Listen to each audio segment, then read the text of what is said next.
Dari studio World Talk, inilah Bogor dalam berita.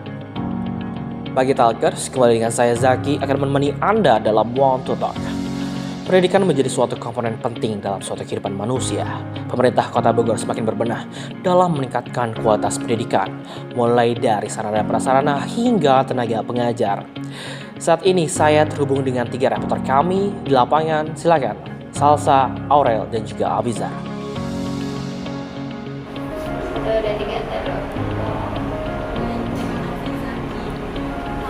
Baik, terima kasih Zaki. Halo pemirsa, kembali lagi bersama saya Aurel di One to Talk.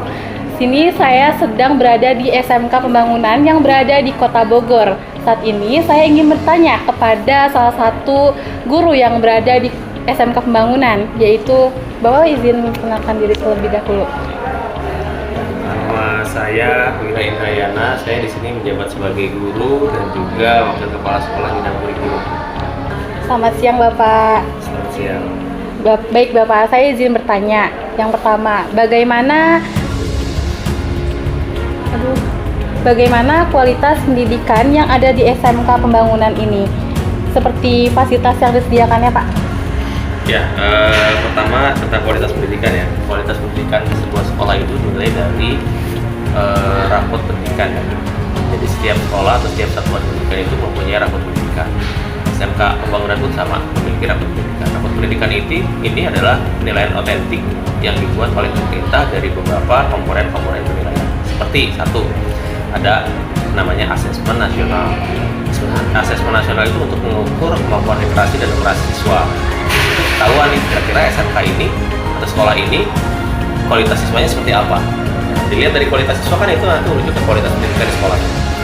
Itu yang pertama. Yang kedua adalah melihat dari data pokok pendidikan yang ada di sekolah.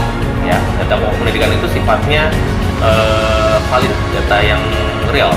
Jadi misalkan jumlah ruangan ada berapa, jumlah siswa ada berapa, jumlah kamar mandi ada berapa, jumlah pendidiknya ada berapa, jumlah tenaga pendidikannya ada berapa, itu datanya valid semua. Kemudian juga dinilai dari tracer study. Tracer study itu adalah penelusuran lulusan alumni. Apakah lulusannya terserap, ya, terserap di dunia kerja, terserap di perguruan tinggi, terserap untuk berwirausaha, ya. Kalau semuanya itu nilainya baik, maka kualitas sekolah itu bisa baik. Jadi kualitas sekolah itu dinilainya dari beberapa komponen penilaian. Itu muncul dalam rapat pendidikan. Kebetulan rapat pendidikan SMK Pembangunan ini mengalami peningkatan dari tahun sebelumnya, ya. Ini ditandai oleh yang pertama adalah nilai-nilai dari setiap komponen itu mengalami penaikan dari mulai literasi, numerasi, sarana dan prasarana, kemudian juga tenaga pendidikan, termasuk kalau SMK itu ada berbeda dengan SMA, yaitu ada namanya kerjasama dengan dunia industri. Nah, di sini sudah ada nilai peningkatan sehingga dari peningkatan nilai rapot ini boleh dikatakan berarti kualitas pembangunan sudah makin di sini sudah semakin lebih baik ya. Jadi yang menilai itu bukan sekolahnya. Kalau sekolahnya yang menilai pasti kita bisa aja bagus-bagus aja kan. Yeah. Yang menilai itu harus orang lain. Ya termasuk juga mungkin dari pihak-pihak atau lembaga-lembaga yang memang khusus melakukan penilaian terhadap sebuah sekolah. Ya. Itu tentang kualitas pendidikan. Terus apa lagi tadi? Sarana prasarananya ya. Yeah. Ya, sarana prasarana di sekolah ini pertama kan di sini sekolah kejuruan ya. Kalau sekolah kejuruan itu kaitannya dengan program keahlian yang ada di sekolah ini. Ya, mau tidak mau berarti setiap program keahlian itu harus dilengkapi dengan peralatan praktek, itu yang utama. Ya, peralatan praktek. Ya, peralatan praktek ini dari setiap program keahlian sudah disediakan. Ya, sudah disediakan. Ada yang standar industri, ada yang belum. Kenapa ada yang belum? Karena ada jurusan yang memang baru dibuat. Dia baru berdiri tahun ini, jurusan kecantikan dan spa. Jadi untuk sarana dan prasarananya masih belum standar industri jumlahnya, tapi kalau dari kualitas barang itu sudah sama, hanya jumlahnya masih belum standar karena belum dilengkapi dengan peralatan yang dengan ruangan yang memadai.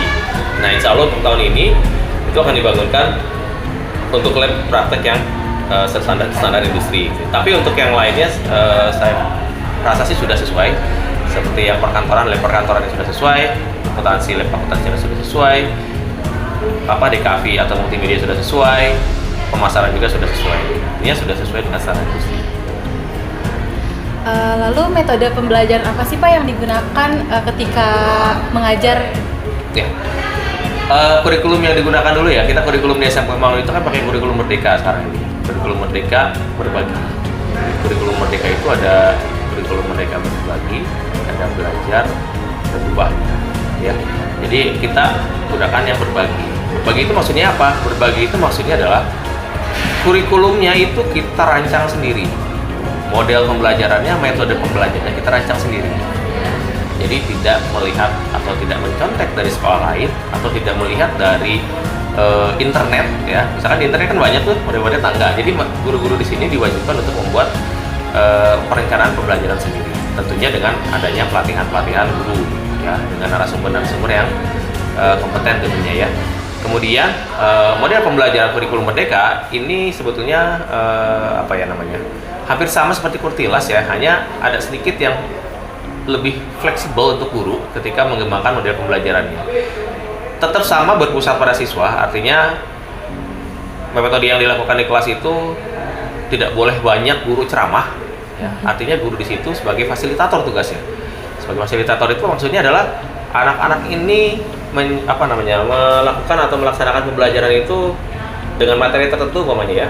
Nah mereka berusaha untuk menggali informasi tentang materi tersebut, berusaha untuk mempraktekkan atau membuat project gitu ya, keterampilan ya dengan secara mandiri, tentunya ada berkelompok seperti itu ya. Nah, guru di sini tugasnya apa? Tugasnya adalah untuk memfasilitasi mereka, memfasilitasi ilmunya, memfasilitasi tahapan-tahapan kerjanya. Jadi guru itu hanya pendamping sebetulnya. Ya, tapi guru itu harus bisa mengakomodir semua harapan yang ada dalam perencanaan pembelajaran. Misalkan harapan tujuan pembelajaran ini, anak ini atau peserta didik itu diharapkan bisa mengoperasikan perangkat lunak komputer akuntansi misalnya ya. Berarti kan si guru itu harus bisa. Nah, anak-anaknya nanti diberikan tugas, diberikan petunjuk bagaimana cara mengoperasikan komputer akuntansi ini.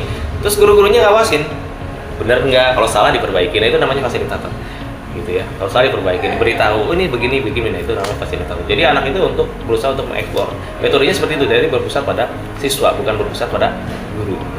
Halo Permisa, saat ini Anda sedang bersama saya Salsa Desianti. Dan saat ini saya sedang bersama narasumber selanjutnya. Baik, boleh perkenalkan diri terlebih dahulu. Halo semuanya, perkenalkan nama saya Muhammad Rafiq Yasin, selaku siswa dari SMK Pembangunan Kota Bogor. Nah, baik Rafli, saat ini aku ingin bertanya seputar kualitas. Bagaimana sih kualitas pendidikan di sekolah ini? Nah, kalau menurut kamu bagaimana ya sistem pembelajaran di sini tuh? Nah, menurut aku sendiri, sistem pendidikan di SMK Pembangunan Bogor ini sangat bagus banget karena sistem di sini tuh sangat menyenangkan, seru dan juga dapat dicermati. Mulai dari cara guru mengajarnya ataupun dari materi yang diajarkan oleh gurunya itu udah sesuai dengan porsi kita di sini gitu. Jadi sangat mudah dan sangat bisa diimplementasikan di dunia nyata. Karena kamu bilang sistem pembelajarannya cukup menyenangkan. Nah, ada nggak sih mapel yang kira-kira jadi favorit kamu di sini? Kalau untuk mata pelajaran favorit saya saat ini sih mungkin bahasa Jepang. Nah, karena menurut saya itu tuh hal baru di dalam diri saya, jadi membuat saya tuh ingin lebih tahu tentang hal itu. Jadi dari gurunya pun berpengaruh gitu, gurunya pun dari materinya, dari gurunya tuh berpengaruh kenapa saya suka pelajaran itu. Nah, dari mapel udah. Nah, sekarang ekstrakurikuler. Menurut kamu ekstrakurikuler di sini tuh cukup berjalan atau tidak? Untuk ekstrakurikuler di sini tuh sangat berjalan banget, sangat aktif banget, bahkan sering banget menoreh prestasi gitu. Dan setahu saya ekstrakurikuler di sini tuh ada kurang lebih 18 ekstrakurikuler dan itu sangat sangat lengkap banget, apalagi untuk kita di sini, jadi ngebuat siswanya itu lebih aktif lagi dalam kegiatan di luar pembelajaran. Oke, dari mapel seru-seru, ekstrakurikuler banyak. Nah, gimana sih guru tuh kalau di kelas cara menjelaskannya atau metode pembelajarannya tuh bagaimana? Nah, untuk cara penjelasan guru sendiri itu sangat sangat mudah dipahami menurut saya, karena nggak santai juga, pembawanya itu santai dan ngebuat kita jadi nyaman belajar di kelas tuh. Jadi nggak ngebuat kita merasa terpaksa atau ngerasa kurang enak gitu kan. Kalau misalkan kita belajar yang nyaman kan otomatis apa yang diberikan juga akan lebih masuk ke dalam pikiran kita atau otak kita. Dari sistem pembelajaran ini kan kamu udah enak banget, dari ekstrakurikuler juga. Nah, kalau dari segi fasilitas gimana? Udahkah mencukupi atau belum? Nah, untuk fasilitas di SMK Pembangunan ini yang saya rasakan sangat lengkap banget, bahkan apapun yang kita butuhin itu apapun yang kita butuhin untuk pembelajaran itu sangat ada banget. Yang pertama dari lab komputer, itu lab komputer kita ada, jadi setiap pembelajaran yang membutuhkan lab itu kita ada. Terus mulai dari unit produksi, kita kan di sini SMK. Nah, di SMK itu kan ada unit produksi, jadi kita tuh belajar gimana caranya menjaga unit produksi kita gitu. Terus mulai dari ruang studio atau ruang kelasnya yang nyaman itu udah lengkap banget. Oke, baik. Terima kasih banyak Rafli selaku Ketua OSIS di SMK Pembangunan. Kembali kepada Zaki di studio. Terima kasih Zaki. Selamat pagi pemirsa. Sekarang saya sudah bersama orang tua dari murid SMK Pembangunan. Boleh Ibu silakan memperkenalkan dirinya terlebih dahulu. Halo, Assalamualaikum. Saya Ibu Lia dari siswa SMK Pembangunan. Oke Ibu, saya izin bertanya untuk pertanyaan pertama. Menurut Ibu bagaimana kualitas pendidikan di SMK Pembangunan? Kualitas di SMK Pembangunan alhamdulillah ya sangat bagus.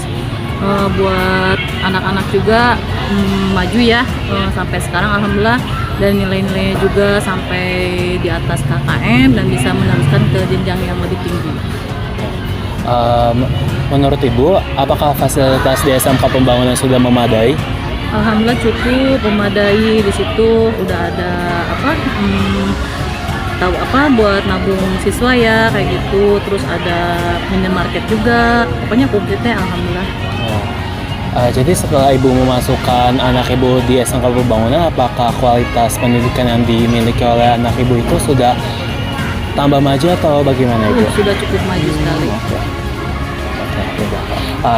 Oke, terima kasih Ibu untuk waktunya dan ketersediaan untuk diwawancarai. Dan selamat tinggal pemirsa. Sekarang kembali untuk Zaki di studio. Terima kasih Aurel, Sasa, dan Abizar. Laporan tadi menjadi bukti nyata meningkatnya kualitas pendidikan di Kota Bogor. Tentunya hal tersebut harus terus meningkat tanpa batas demi kemajuan bangsa. Informasi tadi sekaligus menutup perjumpaan kita pagi hari ini dalam program Want to Talk. Saya Zaki, mewakili seluruh kerabat kerja yang bertugas, pamit undur diri dan sampai jumpa.